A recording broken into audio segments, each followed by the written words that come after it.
Welcome, everyone, to another deep dive. Yeah, excited for this one.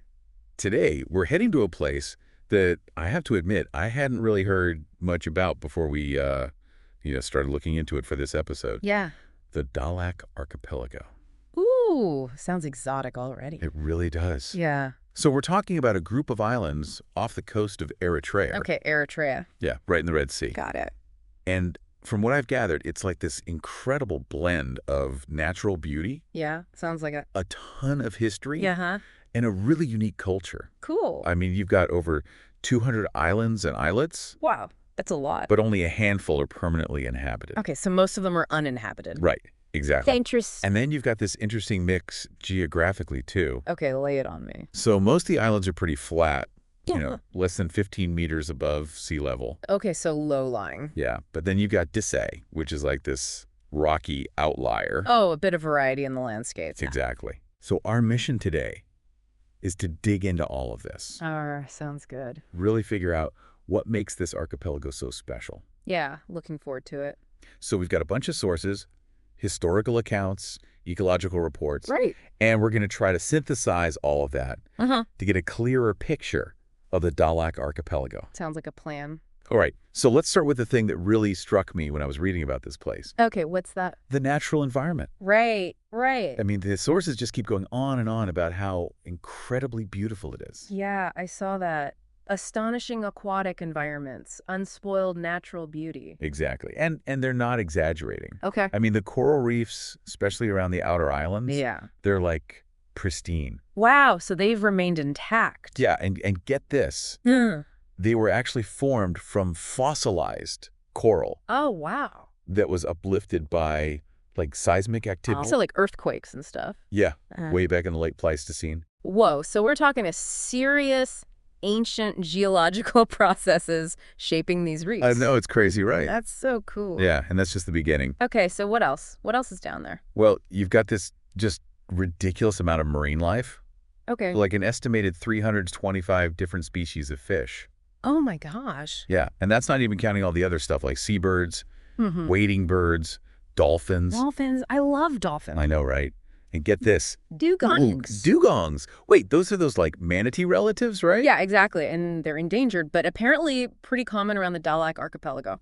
Wow, that's amazing. Oh, and sharks, too. Okay, starting to get a little nervous now, but okay. Oh, and both green and hawksbill sea turtles. Oh, how cool. And the sources actually list some of the specific fish you can find there. Oh, really? Like what? Like bannerfish? Oh, yeah, I love those. The ones that look like they're carrying little flags. Yep, exactly. Cool. And blue-spotted fantail rays. Okay, getting a bit more intimidating again. Right. Butterfly fish. Okay, those are cool. Oh, and even zebra sharks. Wow, okay, so it's really like a whole spectrum of marine life. Yeah, it really sounds like an underwater paradise. I mean, except for the sharks, maybe, depending on your perspective. True, but they're all part of the ecosystem. Yeah, of course, of course. And it's all thanks to these like incredibly rich feeding grounds that the archipelago provides. Right, makes sense. Yeah, so we've got this amazing underwater world, Mm-hmm. but what about on land? Yeah, what's it like above the surface? Well, it's not quite as lush and vibrant as the coral reefs, Okay. but it's still pretty interesting. All right. So you've got things like mangroves, Oh, yeah, those are important ecosystems. right, and then this kind of like salt brush scrub vegetation. Makes sense, given the salty environment. Yep, and, the occasional acacia tree thrown in there. Okay, so a bit more sparse than the underwater scene. Yeah, definitely, but Bet. still, it's all connected, right? Right. And speaking of connected, we can't forget about the birds. Oh, yeah, birds. The Dahlak Archipelago is actually recognized as an important bird area Oh, wow. By who? by BirdLife International. Okay, so that's a pretty big deal then. Yeah, I mean, they don't just give that designation to any old place. So what kind of birds are we talking about? Well, they've got significant populations of spotted sand grouse, Okay. white-eyed gulls, Nice. lesser crested terns, Cool. and even some birds of prey, like lesser kestrels Oh, wow. and sooty falcons. So like a good mix of different types of birds. Yeah, they've actually identified like 109 different species in total. That's incredible diversity. And those uninhabited islands are really key for a lot of these birds. Oh, why is that? They're like perfect nesting sites. because they're so isolated. Right. Safe from predators and human disturbance. Exactly. That makes sense. And this isolation also plays a role in something else that's really interesting. Oh, what's that? So there's this idea that the Red Sea corals, including the ones in the Dahlak Archipelago, Yeah. might actually be more resistant to rising sea temperatures. Oh, really? Why would that be? Because historically, the Red Sea has always been warmer than a lot of other oceans. Oh, I see. So they're kind of already adapted to those higher temperatures. Exactly, so they might not experience as much coral bleaching. Oh, wow. That's actually really good news. I know, right? It's like a little glimmer of hope in the face of climate change. For sure. And, speaking of the Red Sea being different, Yeah. there's this crazy high level of endemism, Endemism, meaning species that are only found in that specific region. Oh, right. Right. So, like, about 6% of the coral species in the Red Sea Uh-huh. are endemic, Wow. and like 17% of the fish species. That's so cool. So it's like this unique little pocket of evolution. Exactly, and it's not just the marine life either. Oh, really? Yeah, there's a stunted form of Summering's gazelle. What does stunted mean in this context? It basically means it's smaller than the gazelles found in other places. Oh, interesting. Yeah, and they're only found on Dahlak Kabir. So like a little island dwarfism kind of thing? Yeah, kind of. It's another example of how isolation can lead to these unique evolutionary paths. That's fascinating. I know, right? And all this amazing natural wealth Yeah. is protected under the Dahlak Marine National Park. Oh, okay. So they've got official protection. Yep, and you need a permit to visit. So they're serious about conservation then? Yeah, and they've also been pretty careful about development. Meaning? Like, there's not a lot of tourism infrastructure there. Oh, so no big resorts or anything like that? Nope, not really. I mean, there are a few places to stay, Okay. but it's mostly focused on, like, day trips and stuff. Oh, that's nice. So it's still relatively untouched. Yeah, which is part of what makes it so special. I bet. All right, so we've talked a lot about the natural wonders of the Dahlak Archipelago. We have. It's amazing. But let's shift gears now and talk about its history.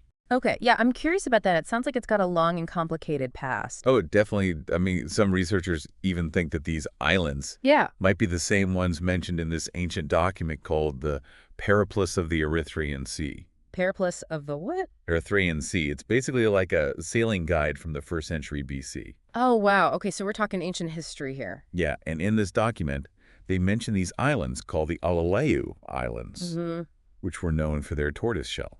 Tortoise shell. Yeah. Interesting. Yeah, and some people think that those islands might actually be the Dahlak Archipelago. Wow, that's amazing to think about. I know, right? Like, imagine those islands having been a source of tortoise shell for over 2,000 years. It's mind-boggling. And there's another possible ancient name for the archipelago as well. Oh, yeah, what's that? Elia. Elia. Okay. So yeah, we're talking about a place with deep historical roots. For sure. And those roots get even deeper Yeah. when we start talking about Islam. Okay, right, because the islands are part of Eritrea, which is a predominantly Muslim country. Exactly. But the Dahlak Archipelago was actually one of the first places in the Horn of Africa to embrace Islam. Oh, really? When did that happen? It's thought to have happened around the 8th century AD, Okay. and there's some really cool evidence of this. Oh, like what? They found tombstones with inscriptions in Kufic script. Kufic script, remind me what that is. It's a really early form of Arabic calligraphy. Oh, okay, right. So these tombstones are like a direct link back to that early Islamic period. That's amazing. Yeah. And it also suggests that the islands became kind of a strategic foothold for Islam in the region. Makes sense, given their location right in the middle of the Red Sea. Right? Exactly. So they weren't just a religious center, though, right? No, not at all. They were also used as a place of exile Exile? By who? by the Umayyad and Abbasid caliphates. Oh, wow. So, like, powerful figures being sent away to these remote islands. Yeah, there's mention of this guy, Yazid ibn al-Muhallab, who was a prominent general, and he was exiled to the Dahlak Archipelago. Wow. Must have been quite a fall from grace. Right. And then there's also this poet, Al-Awaz al-Ansari. Okay, so a mix of political figures and intellectuals. Yeah, and it just goes to show that even though these islands were remote, Mm-hmm. they were still connected to these broader political and cultural currents. Right. Makes sense. And then things get even more interesting when we get to the Sultanate of Dahlak. The Sultanate of Dahlak. Okay, tell me more about that. So the Sultanate emerged around, well, it's a bit debated, but some sources say as early as 960 AD. Okay, so we're moving into the medieval period now. Yeah, and it lasted until about the mid-13th century. Okay, so a few centuries of independent rule. Yeah, and during this time, the islands really flourished. In what way? Well, they became a major center for trade, Oh, okay. and the rulers even took on the title Defender of Islam. Oh, wow. So a pretty significant power in the region. Yeah, and it's important to remember that before, they were completely independent. Yeah. They actually paid tribute to the Ziyadid dynasty in Yemen. Oh, okay. So there were these existing power dynamics at play. Exactly, and it was really during this period, like between the late 11th and mid-13th centuries, that the Sultanate really reached its peak.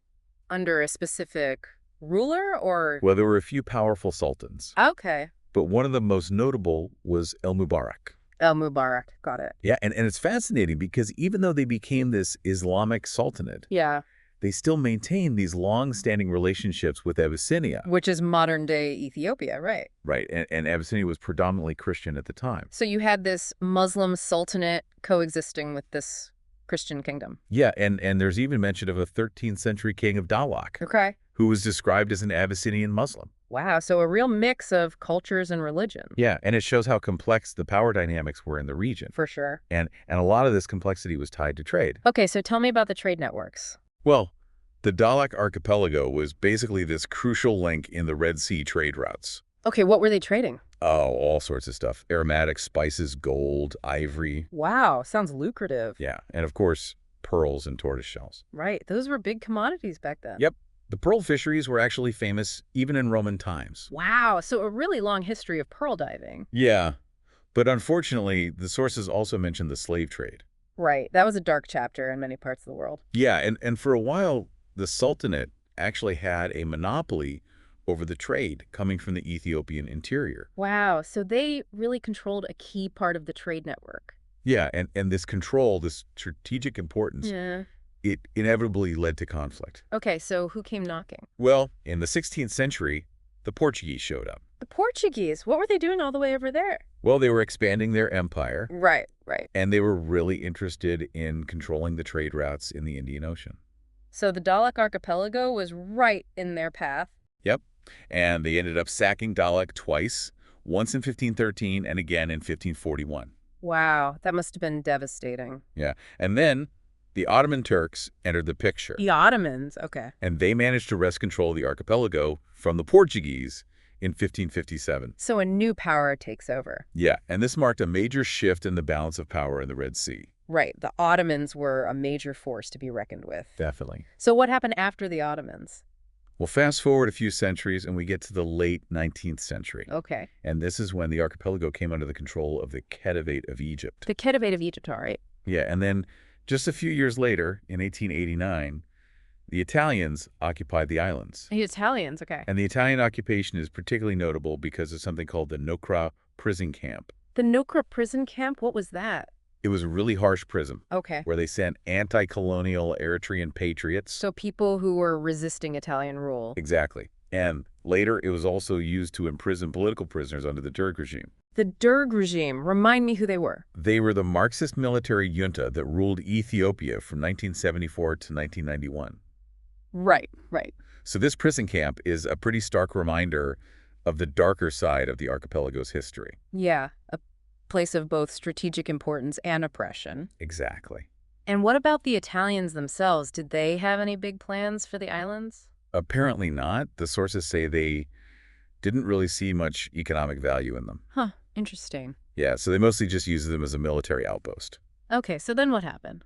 Well, then we get to the Cold War. Okay. And this is when things get even weirder. Weirder? How so? Well, Ethiopia aligned itself with the Soviet Union. Okay. And the Soviets decided to establish a naval base on the Dahlak Archipelago. Wow, a Soviet naval base in the Red Sea. That's pretty wild. I know, right? And they even moved a dry dock there. A dry dock. Yeah, like a big structure for repairing ships. So they were really investing in this base. Yeah, but then the Soviet Union collapsed. Right. And they abandoned the base. So what happened to the dry dock? Well, it's still there, actually. Oh, really? Yeah, it's sunk now, but it's become like this artificial reef. Wow, that's kind of cool. I know, right? And there are other shipwrecks from that era, too. So like a little underwater museum of Cold War history? Yeah, kind of. It's amazing. And then finally, in 1990, the Eritrean People's Liberation Front gained control of the archipelago. The EPLF, right? The group that fought for Eritrean independence. Exactly. And Eritrea officially became independent in 1993. So the Dahlak Archipelago finally became part of a newly independent nation. Yep, after centuries of being ruled by outside powers. That's quite a journey. It really is. And throughout all this history, they've been accumulating all these amazing archaeological remains. Oh, yeah. I mean, they've got tombs dating back to the 10th century Wow. with those Kufic inscriptions that tell us about the people who lived there. Like their names and occupations and stuff? Yeah, exactly. That's incredible. And then there are these ancient cisterns. Cisterns, like for water storage. Yep. And they could be from as early as the 7th or 8th century. Wow, so they had sophisticated water management systems even back then. Yeah. And of course, you've got all those shipwrecks we talked about. Right, spanning different eras. And then there's this really cool town site on Dahlak Kabir. What's so special about it? Well, it's got all these ruins made from coral stone. Oh, wow, so they were using local materials? Yep. And it gives you a glimpse into how people lived there in the past. That's fascinating. I know, right? Okay, so we've covered a lot of ground here. We have. It's amazing how much history is packed into this one place. Yeah, and now I think it's time to talk about what life is like in the Dahlak Archipelago today. Okay, yeah, I'm curious to hear how people live there now. Well, today there are only about 3,000 people living on the islands. Oh, wow, that's not many considering there are over 200 islands. Right, and most of them live on just 3 islands. Which ones? Dahlak Kabir, Nora, and Dohul. Okay, and what do they do for a living? Well, a lot of them still rely on traditional practices. Like fishing. Okay, makes sense given they're surrounded by water. Right, and shepherding What? goats and camels. Oh, okay, interesting. And they also do some small-scale agriculture. So a pretty traditional way of life. Yeah, very connected to the land and the sea. And what about their language? Do they have their own language? They do. It's called Dahlak. Dahlak. Okay. And it's actually considered an endangered language. Oh, wow, really? Yeah, it belongs to the Afroasiatic language family. Which is a huge family of languages. Well, no, it's spoken across a vast area. Yeah, like North Africa, the Horn of Africa, the Middle East. Exactly, but Dahlak is only spoken on the Dahlak Archipelago. So it's a really unique and isolated language. Yeah, and it's a testament to the resilience of their culture. For sure. But a lot of people are also bilingual, In what other languages? mostly Arabic and Afar. Right, because of those historical connections and the proximity to those languages. So they've managed to preserve their own language while also adapting to the linguistic landscape around them. Yeah, it's pretty impressive. And what about those famous pearl fisheries? Are they still a thing? Yeah, they are, but maybe not on the same scale as they used to be. Okay, so still a part of their culture and heritage. Exactly. And what about tourism? Is that a big industry there? It's growing, but it's still relatively small scale. Okay, what kind of tourism are we talking about? Well, unsurprisingly, scuba diving and snorkeling are really popular. Makes sense with those incredible coral reefs. Right. And there are over 300 different species of fish. Wow, that's amazing. I know, and it's really easy to get there by boat from Massawa. Massawa, that's the mainland port city, right? Yep, exactly. So pretty accessible for tourists. Yeah, and there are a few specific diving spots that are really popular, Like what? like Desi, Jurgela, and Kundabul. Okay, I'll have to check this out. Yeah, and of course the shipwrecks are a big draw too. Oh yeah, those Cold War relics. Yep, they become like these artificial reefs. That's so cool. And beyond diving, Yeah. they've also got these amazing beaches Oh, nice. and opportunities for yachting Okay. and other water sports Oh, cool. and sport fishing. So a good mix of activities. Yeah, but it's important to remember that it's national park. Right, so protected. Yep, you need a permit to visit. Okay, so they're trying to manage the tourism carefully. Yeah, and like I said before, there's not a lot of accommodation on the islands. So no big resorts or anything? No, it's mostly geared towards day trips. Which is probably a good thing for the environment. Yes, definitely. You know, with all this incredible history and natural beauty, Uh-huh. it seems like the Dahlak Archipelago would be a prime candidate for UNESCO World Heritage status. I know, right? And the sources actually mention that there's been talk of nominating it. Oh, wow. That would be amazing. Yeah, it would bring a lot more international attention. And hopefully more resources for conservation. Yeah. It's really remarkable how this place blends the ancient and the modern. I know, like you've got these traditional fishing villages Yeah. right next to ancient ruins. And people are still using traditional water conservation methods. Right, like those cisterns. And they've held on to their unique language. Yeah, it's really special. And I imagine the climate is pretty unique, too. Oh, yeah, it can get really hot, Like how hot? like up to 45 degrees Celsius. Wow. That's intense. Yeah, but it's also pretty mild in the cooler months. So a real contrast. Yeah, I mean, the temperature range is between like 25 and 45 degrees Celsius. Okay, so pretty extreme, but I guess you get used to it. Yeah, I mean, the people who live there have adapted to it over generations. For sure. So yeah, the Dahlak Archipelago is this incredible mix of natural beauty, fascinating history, and a really vibrant culture. It really is. It's like a hidden gem. Yeah, and it just goes to show that there are still these amazing places in the world that are relatively untouched by mass tourism. And hopefully it stays that way. Yeah, well, that's the big question, isn't it? Right. How do you balance conservation with the growing desire for people to experience these incredible places? Exactly. And how do you ensure that tourism benefits the local communities? Without harming the environment or erasing their culture? Right. It's a complex issue. For sure, but it's a conversation that we need to be having. Absolutely. You know, thinking about the Dahlak Archipelago and its long history Yeah. makes you wonder what lessons we can learn from it. Like what? Well, like how power has shifted over time Uh-huh. and how different cultures have interacted and influenced each other. Right. And how people have adapted to this challenging but beautiful environment. Exactly. And what does it mean for the future of this region? Yeah, what does this unique blend of natural and historical heritage signify for the future of the Dahlak Archipelago? It's a question worth pondering. It really is. And with that thought-provoking question, we're going to wrap up our deep dive into the Dahlak Archipelago. Thanks for joining us. Yeah, we'll see you next time for another deep dive. See you then. Bye.